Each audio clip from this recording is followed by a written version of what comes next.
Paling enak berbahan di kasur, nonton YouTube, sambil makan kuaci. Yoi, kita memang malas. Faktanya, secara genetik, manusia memang dirancang sebagai pemalas. Berbagai studi menunjukkan jika otak manusia selalu memilih opsi yang mengeluarkan energi paling sedikit. Otak kita berevolusi seiring waktu untuk menjadi semakin lebih efisien. Lalu apa yang salah dengan malas? Bill Gates pernah berkata, "Saya akan selalu mencari orang malas untuk pekerjaan yang sulit, sebab ia akan mencari cara paling mudah untuk menyelesaikannya." Sebab sesungguhnya, orang malaslah yang menemukan sepeda karena malas berjalan, eskalator karena malas naik tangga, speaker karena malas teriak-teriak, remote karena malas bolak-balik, dan seterusnya. Malas ternyata tidak sejelek itu, yoi. Di video ini, saya akan menjelaskan bagaimana memanfaatkan rasa malas sekaligus mengakalinya sehingga ia tak jadi batu penghalang, melainkan justru dapat mendorong kita untuk tetap produktif. Saya akan menunjukkan apabila malas bukanlah musuh utama kita, sebab musuh utama kita adalah ketidakefisienan dan keribetan yang seringkali kita ciptakan sendiri. Saya juga akan menunjukkan beberapa paradoks dari malas yang harus kita ketahui. Mari kita mulai.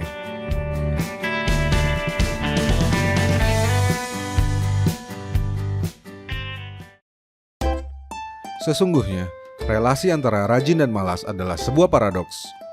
Malas mencetuskan rajin, sebab malas adalah biang inovasi, dan rasa malas mendorong orang untuk rajin mencari terobosan baru. Tapi tentu saja ada rasa malas dan kemalasan dari jenis yang sangat buruk.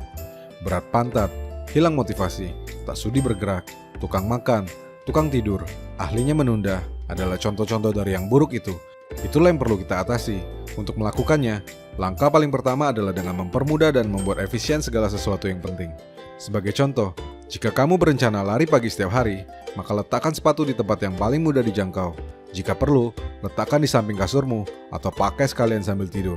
Ini dilakukan supaya saat kamu ingin berlari sesaat setelah bangun tidur, tidak terlalu banyak proses yang harus kamu lalui, yang mana kerap jadi alasan untuk menunda.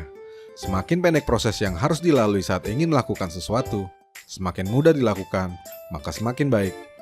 Jika kamu ingin ke tempat gym, pastikan memilih yang lokasinya paling dekat. Apabila kondisi aman dan memungkinkan, kalau perlu, tak usah masukkan kendaraanmu dalam garasi, sehingga kamu dapat pergi segera ke tempat gym tanpa harus buka gembok, buka pagar, tutup pagar, yang meski normal untuk dilakukan, tapi cukup untuk membuatmu jadi malas. Lakukan yang sama untuk berbagai hal lainnya, juga untuk mengubah kebiasaanmu. Jika ingin makan yang sehat, letakkan makanan-makanan itu di tempat yang gampang dijangkau. Jika ingin lebih banyak membaca, letakkan buku di tempat yang selalu terlihat. Jika ingin mengurangi nonton TV, lepas baterai dari remote, atau simpan di tempat yang sulit dijangkau sehingga itu akan menyusahkanmu. Kita juga dapat menggunakan ilmu yang sama untuk mengurangi hal-hal yang mencetuskan malas, mengalihkan fokus, membuat tidak produktif serta menghalau kebiasaan-kebiasaan buruk. Jika smartphone kerap mengganggumu dan jadi sumber distraksi, letakkan di area yang sulit dijangkau. Uninstall app yang tidak produktif, sembunyikan aplikasi sosial media, berikan password pada foldernya, matikan notifikasi. Jika perlu, gunakan HP jadul yang lemot supaya kamu stres sehingga malas untuk memainkannya sepanjang waktu. Bagi perokok, kurangi kebiasaanmu itu dengan membuang seluruh korek api. Ini akan membuatmu sulit untuk menghidupkannya. Kamu harus pakai kompor atau pinjam ke orang lain saat sedang berada di luar rumah. Ribet pokoknya, dan masih banyak lagi. Intinya, permudah hal-hal yang penting sehingga rasa malasmu dapat dikalahkan oleh efisiensinya, dan persulit semua gangguan sehingga keinginan burukmu akan dihalau oleh rasa malasmu. Buat kebiasaan buruk jadi lebih sulit dilakukan, buat kebiasaan baik jadi lebih mudah dilakukan. Cara terbaik untuk jadi pemalas. Jawaban untuk menjadi seorang pemalas yang sukses, lagi-lagi, adalah sebuah paradoks. Bangun lebih pagi. Ya, kamu tak salah dengar. Cara terbaik untuk jadi pemalas adalah bangun lebih pagi. Jika kamu bangun sebelum jam 6 pagi, silakan atur waktu bangun 1 jam lebih cepat. Misalnya sekarang kamu bangun jam 5, maka bangunlah jam 4. Jika kamu bangun sesudah jam 6 pagi, maka bangunlah 2 jam lebih awal. Misalnya kamu bangun jam 8, maka bangunlah jam 6. Biasakan diri terlebih dahulu. Goalmu berikutnya adalah bangun sebelum matahari terbit. Rumus yang digunakan untuk menjelaskan ini cukup sederhana.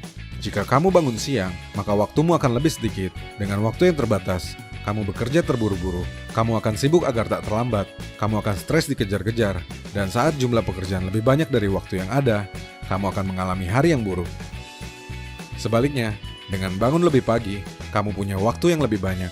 Dengan waktu yang lebih banyak, kamu dapat bekerja dengan lebih santai, tak hanya saat pagi, tapi sepanjang hari.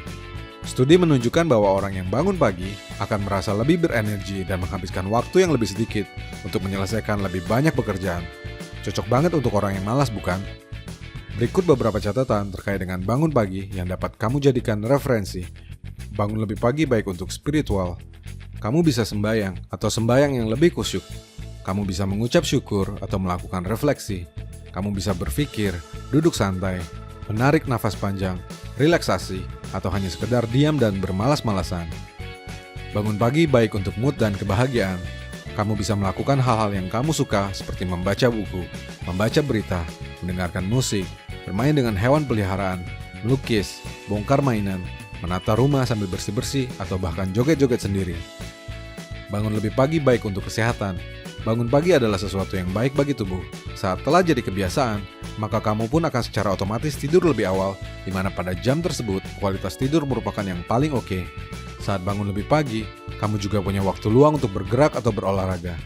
Gerakan merapikan tempat tidur, ditambah beberapa set push up, atau lari keliling kompleks sudah lebih dari cukup untuk membuatmu bugar dan senantiasa fit. Jangan khawatir dengan kurang tidur, sebab kamu selalu bisa mengambil waktu di siang hari untuk tidur sejenak. Cukup 15 hingga 45 menit untuk recharge. Ini juga baik bagi kesehatanmu. Bangun lebih pagi, baik untuk pekerjaan. Percaya saya, sebanyak-banyaknya dan sepol-polnya yang kamu kerjakan sambil begadang, semua itu akan lebih cepat beres saat kamu kerjakan di pagi hari. Pagi adalah waktu terbaik bagimu untuk membuat perencanaan, melakukan review, dan mencatat apa saja yang akan kamu selesaikan hari ini. Bangun lebih pagi baik untuk sepanjang hari, dengan waktu yang lebih banyak, perencanaan yang lebih matang, mood yang lebih positif, dan energi yang lebih besar, maka kamu dapat menghabiskan waktu seharian dengan lebih santai.